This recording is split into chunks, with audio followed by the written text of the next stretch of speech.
so often you're scared to stand up for something or believe in something or to share your opinion because you're scared that you're going to get taken down or trolled. You get hate either way. If you just think about some of the most powerful campaigns or ad campaigns in the world, like through politics, religion, life, media, they all have like a really powerful message they stand behind. There's no difference in business. If you want to rally the troops, and by troops in this example, it's rally clients to your cause, you have to have a cause and you have to stand for something.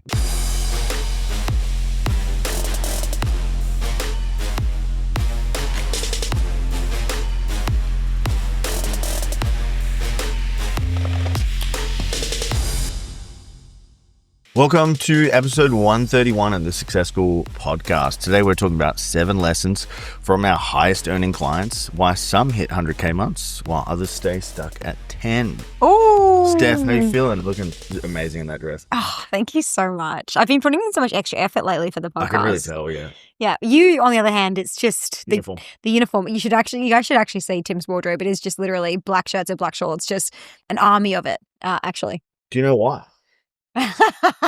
Like there is a It's reason. a beautiful segue. Yeah, Mark Zuckerberg has they call it the grey shirt rule, where he just wears the same thing every day because it just takes away a decision he has to make, so he doesn't waste brain power on meaningless things like what he wears. So he doesn't have to worry about wearing an orange dress or like pink lipstick. Yeah, but he also misses out. He also misses out on looking this good. Yeah, but he doesn't need to. He's rich.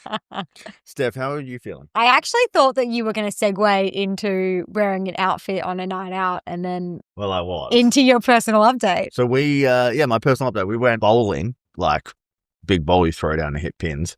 I don't know what other bowling there was. Just go with me. I'm basically wearing what I'm wearing right now, so I wasn't wearing anything flashy. I wasn't wearing my Rolex, don't have one. But I was wearing no wealth indicators, which may be a contributing factor to what happened, but I don't know. Anyway, I was standing outside the toilets waiting for Steph and her friend, and I was with my friend Brad, and I had a lady come up to me, and I haven't been in an interaction with a woman in a very long time because I've been married. Outside of our clients. And I got hit on. And it was extremely obvious. And I was like, is this actually going down right now? And she was she was all right. And Steph came out, gave that bitch daggers. Like, she ran for the hills. Basically what was going on. She was like full of Botox, massive fake hands, yes, and wearing a skirt that was extremely short. But I was quite shocked. I was like, to my friend Brad, I was like, did I just get hit on? He was like, yeah, I think so, bro. That was super weird.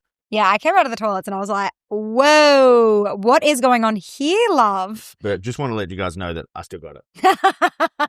He's been talking about it every day since. He's just so thrilled. He was like, I didn't get hit on when I was single. Yeah, he's like, I've never been hit on. This is so new to me. Yeah, dude, I think I've been hit on like 4 times. Tim and I have been together for 10 years. So it's been a long time since you were hit on. And even then we went on like a Tinder date. So it was like, we were obviously both kind of interested. Yeah, kind of. Yeah, me more than me. But yeah, no, it was nice. It was nice, and he was all confident afterwards, and it was lovely. But yeah, she gonna know. Is she gonna know if she does it again? Yeah. Steph's psycho. Protective, I would say. Psychotic. I put the hot and psychotic. Yeah. Okay. I also put psychotic in psychotic because this is my personal update. I'm actually ashamed to say this. Why? Just own it. Okay. You're shit at driving. I'm not a good driver, guys. I got my license in a really small cereal box. in a really small town in northwest WA, and I did my hill start on a flat road, just to give you an indication of how not good my driving is. Anyway, I won't blame the driving lessons. I will blame myself. The other week, I loves getting deep. Was going to. It's always emotional. I will blame myself. I was going to a really important appointment. I was going to get my Botox, and I was rushing out the door because I was late. Trying to be like the girl that hit on me. Trying to be a bit more like her. And I realized after I left the house that I grabbed the wrong keys, and I was like, oh, it doesn't matter. I'll just take the Ram. So here's me, this little 5'2" girly who's not particularly great at driving, getting inside the Ram and driving it to the Botox appointment. Unfortunately, the Botox appointment that I go to, they have a really, really small car park that's quite an awkward car park, to be honest. I've parked there before in the Ram, no problem. This time I probably wasn't as focused as usual. I wasn't on my phone or anything. I was just busy and distracted and rushing. Anyway, I pull into this car park and I hear a big scratch. You hear a big scratch. It was like a bit more than a scratch, a bit of a scrape. And I realized that on the passenger side door, I have hit someone's car next to me. I'm immediately like, oh God, please no, because the Ram's excess is like $5,000 and we're just about to sell it. And I got out of the car and obviously everybody's looking at me because there's this dumb blonde girl driving this big freaking truck that's smashed into someone's car. And I get out and the Ram's fine, thank God, but the bumper's a little bit messed up. Anyway, I was running late to my Botox appointment. I didn't have a pen in the car. So I parked the car up. I was like, I'm going to quickly go get my Botox. It's going to take 15 minutes. I'm going to grab a pen, come leave a note in the car. I was like, look, there's so many people around here and there's cameras. If they find it before, and they're going to find me, right? It was obvious. Anyway, I came out, got my pen, was running to the car. The woman was now at the car with her daughter. It was her daughter's car. And she was furious. And I was like, I'm sorry, I just went to go get my pen. And I come out with all these like marks all over my forehead from this Botox. I just felt like the biggest blonde bimbo. That's what I felt like. Tell us about how Karen she went. She got very angry. I immediately apologized. I was like, I'm so sorry. It was an accident. And she was just like, you don't even know what you've done. I was like, it's just a bumper. Like, we're going to pay to fix it. It's like really not a big deal. Can we not put this through insurance though? Because we have a $5,000 excess and I'd really rather not. So Steph didn't tell me this story until like a few days ago. And Steph was getting lit up by this Karen. Yes. And I fucking love a confrontation. You love a Karen. So I was like, Steph, why don't you just call me? Like I would have loved to come down there and just like throw down I know. I didn't want to tell you that I crashed the Ram because I was embarrassed. Nothing I love more than a confrontation. I know. Epic. But if you guys are also bad drivers, please let me know in DMs. I would love to find my people. So we've been tracking our highest performing clients, the ones that hit 48K months, 100K months. There's one that's even, this sounds fake, 495K months. That's not fake. And then we went through and we found the 7 patterns that separate the ones like those or the ones that are at lower revenue levels. This is more of a indication of what we see. We actually did have to do this exercise because we have an American company now, and we fall under the jurisdiction of something called the FTC, and basically they're like the bullshit police, as I would say. So essentially, all claims that we make in our marketing, they have to be verified financially now, and they have to be forensically analyzed. If they did get a lawyer and send it in, we'd have to send them our books. And so hypothetically, if we say, hey, we help coaches get to 50K months, we would have to prove that the average coach in Success School makes 50K months, or we've done it in a detail. Otherwise, we can get fine sued and basically get our business shut down. So we did it, and it came out that the average person in Success School makes 48.5K. On average. So now we're trying to get that average up, obviously, so that we can claim 50K months, because it doesn't quite hit the same when you say Success School will help you get to 48.5K months. It just doesn't roll off the tongue, But anyway, this was a really cool process because we actually got to find out where our clients were financially. And we came up with 7 lessons from the big dogs. Steph, do you want to bring us in? Lesson 1. Lesson 1. They sell expensive stuff with high margins. This is a really intelligent way of saying that. They sell expensive shit. So the number one thing we found between all the people that made shitloads of money, the ones that don't, is they just sell expensive things. And honestly, the product price is a lot higher. So if you think about even selling something for $5,000 versus $50, you're going to have to sell 100 times the amount of people to make that. So the products they do sell are more expensive, therefore they make more revenue. And we do say this to our clients a lot of the times. I'm just thinking of one specifically. I'm not going to say her name right now, but I've said this to her 100 times. I'm like, you've got to stop pissing in the kiddie pool with everyone else. She will know who she is. She will know. She's listening to this right now. She's listening to this right now. If you're working with low-end, low-ticket clients and you're charging fuck all and you're having a really hard time, Hormozy always says you got to work with rich people and solve rich people problems. That's where it's at. And that's what we've seen. All 7 of these people, up to people that make 495K months, they're selling expensive shit. That's how they're making their revenue. Yeah, they're solving, and I just want to be really clear. I think they're solving rich people problems is really vague and doesn't really say what it is. It's just you service people who are willing to put money down. I had a one-to-one conversation with a client yesterday, and she has a really, really niche and very unique business. She helps people legally make claims on their food labels. So she's like a food nutritionist, but she is also got a doctorate in understanding like what they can legally put on food labels. So like Milo, as an example, wanted to say that because they were adding magnesium into their ingredients, that they could it aided sleep and recovery. And she needed to find the data to back that claim up and provide that data to them so they could put it on their labels legally so that they could, and so she does all the research, right? It's a really, really interesting. So there's only 3 people in Australia that do that. Because there's only 3 companies in Australia that do that, what do you think she can do? She can charge hugely high price points. So she's working with companies like Nestle, huge companies, and she's charging $30,000, $50,000, $60,000 a package for these companies for this service. So that's an example of someone who's like can charge a lot of money and can, service like a really high-end client. But if you solve problems at the top end, you'll be able to charge top prices. And no one's going for them either, trust me. Yeah, everyone's too scared to go for them. Yeah. And everyone doesn't know how to pitch them or how to get in touch or whatever. Like she just sent emails, and because it's needed and required, she got the job. So it's just really not as hard as you think to go after the people that you're just too scared to go after. These people aren't scared of that. Lesson number 2 is that they bring years of experience. This isn't their first rodeo.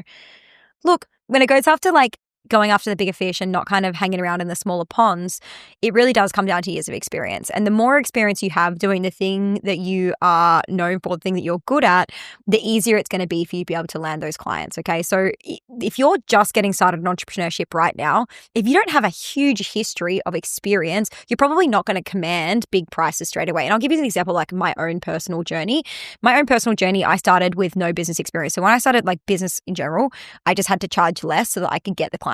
Then when I started business coaching after I'd had a few successful businesses, I still didn't have any business coaching experience. It wasn't like I'd been a strategist or had any background like that in the past. So again, I had to start cheaper. Now we command a higher price because we've got years of experience behind us, but that takes time to develop. So I think that when it comes to like figuring out where you are and just like, you can't just go, hey, I deserve more, I'm going to charge premium prices. Like there is an element of like backing that up with years of experience. And then once you've kind of got those years under your belt, then you can totally command the more expensive prices. Yeah, for sure. We're going to go into lesson 3. All 7 of them, they were in extreme niches and they dominate those niches. So I'm talking about like they were, would be in top 3 conversations of their niches in Australia, which is super cool and surprising. And it really kind of backs up the fact that we talk about going into niche. Steph, can you tell us a story about the wheelchair guy? Yeah. Yeah, that's like the nichest niche I've ever heard. Yeah, so we've just had a really awesome guy called Justin join our program, and he's going to crush. Like he's only a couple of weeks in, maybe a week in now. And his niche is probably one of the niches I've heard of so far. He is a coach helping occupational therapists pick the right wheelchair for their clients. Say that again. He's a coach that helps occupational therapists to find and prescribe the right wheelchairs for their clients. At first, I was like, in my head, I was like, that seems really niche. But then I thought about it. And my mum is currently in a wheelchair. And we bought her a $1,500 wheelchair. And within 3 weeks, one of the seams had snapped because it wasn't actually the right wheelchair for her. And an occupational therapist had actually told us that was the one. Luckily, it's under warranty, but they prescribed the wrong wheelchair. So I literally had this thing of like, I bet this happens all the time. And we're talking about disabled people. Like if that wheelchair snapped out from underneath my mum, like she could literally die. So like this is really important work. And he's like already known for it, already making $20,000 a month. It's a proven thing. So I'm like, dude, this is going to be so great. I'm going to scale you up so easily because it's going to cut through so much. When you are in really deep niches like this, no one else is marketing those niches. The same with like Brianna. She's a toxic mold naturopath. We have Margaret. She's a bariatric dietitian. So she helps women who have had weight loss surgery keep weight off. Like it's the niches of niches, but they crush. They do really, really well. So I think sometimes people are scared to niche, but the people who are winning typically are super niched. Yeah. Yeah. If you're an OT and you want to prescribe better wheelchairs, hit up your boy, Justin. He's your guy for it. From Wheelie Works, which is the coolest name. Up, so cool. Lesson number 4 is they solve expensive problems that people desperately want fixed. So I think that when we see the people who struggle inside Success School, they're kind of solving those real generalist problems. Like they'll help mums have more confidence, or they'll help people feel more confident in their skin by like doing weight loss, or they'll help people to live a better life through life coaching or whatever it might be. And when you kind of go down those really vague, unspecific target markets and niches because you're too scared to not include people, you really truly just get nobody. These people have not only got really clear niches, they're also finding niches that have a problem that they want to pay to get solved. There's actually a connection between 3 people in Success School. They all are relationship coaches and they all are doing exceptionally well because the cost of getting divorced and the pain of being in a bad relationship when you know that you're heading towards divorce is so bad that they're willing to pay anything cheaper than divorce to get out of it. And so when you are solving someone's problem that is incredibly real, that is incredibly painful, and you're offering to solve it and get them out of it as fast as possible, they're going to throw down any amount of money to be able to solve that problem.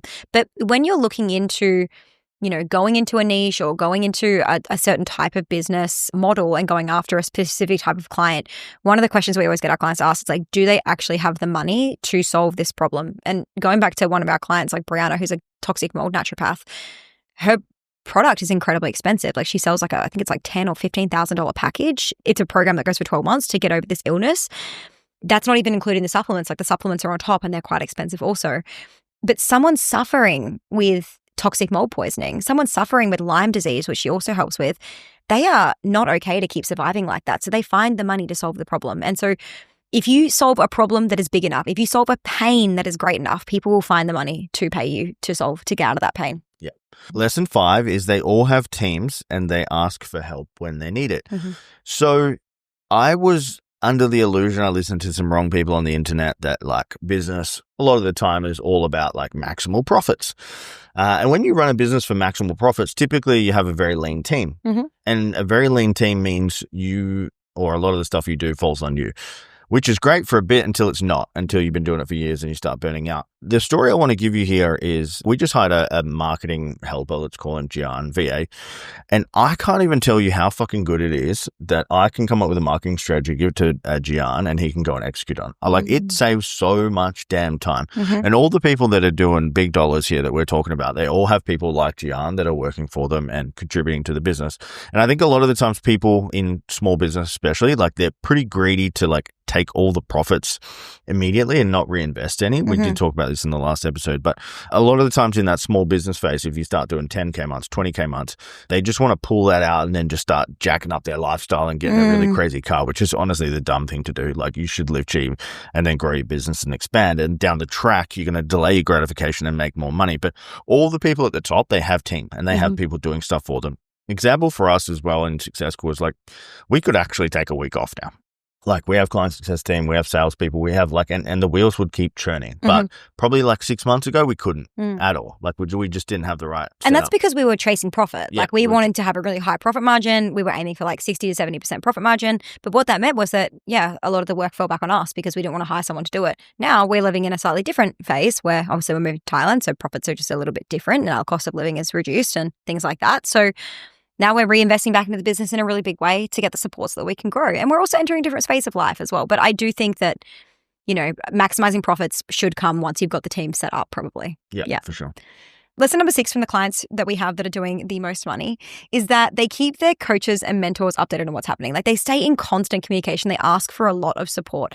They don't disappear for months at a time and try and figure it out themselves. Our clients know that the fastest way to solve that problem is to come to us and not spend heaps of time thinking about it. Because the more that you think about a problem, the more catastrophizing you're going to do, the more you're going to make up some stories about why it won't work. And then you'll start to try and validate that belief system with proof. And then you can go so far down the line. And I literally had a conversation with one of our clients, Kelly, about this today.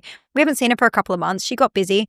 In that time, she decided or somehow created a belief system that she needed to go after a different type of client because she couldn't find enough of the ones that she was having. So she figured that there wasn't enough of them. And so she changed client. And then she backed up that belief system in her, mind. She was like, and she found proof. She was like, oh, I should do this, I should that. Anyway, months later, she comes down to us. She shows me her offer doc. She shows me her thing. And I'm like, hold on. Why did we change niche? Like, when did that happen? She was like, oh, it happened. I was like, can you come on a call? And we talked about it today.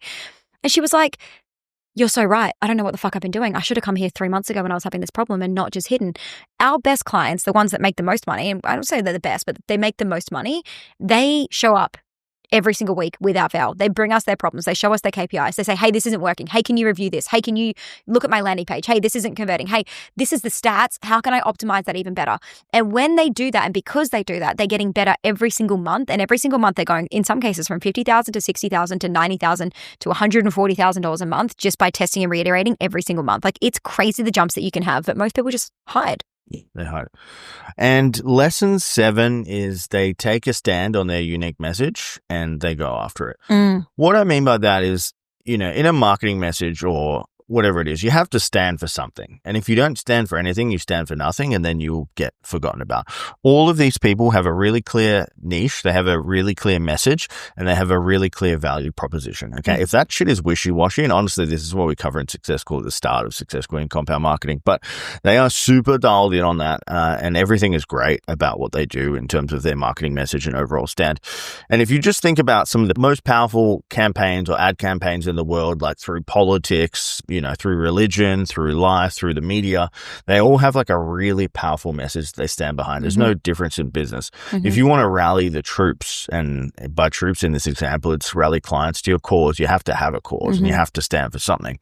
And all of these people do that super well, and it's incredible.